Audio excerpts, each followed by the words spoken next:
Your paid and organic efforts go together because the algorithm is almost the same between the two when it comes to page engagement. So the objective of the organic newsfeed algorithm is to determine what should be shown of what you're posting to other fans or friends of fans.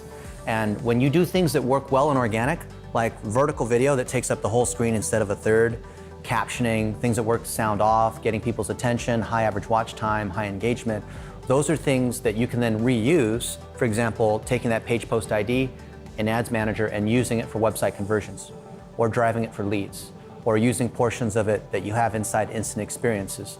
A lot of people, even though this is not what Facebook recommends, they will boost posts that are working well organically.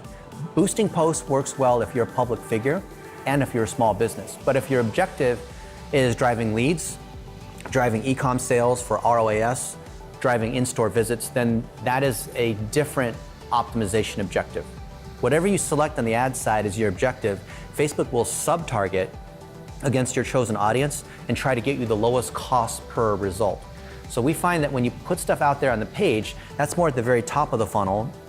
When you find certain things that are working, maybe they're high authority, especially videos, you can boost those, use those remarketing audiences, and then drive ads against it. Our favorite thing to do is take 10-second remarketing audiences against video view posts, and then use that to drive chatbot leads, landing page views, sales. It's a basic two-step funnel. So they're very similar. Organic tells you what people are engaging with, and then you can use the business objective that you choose on the ad side to drive that eventual conversion.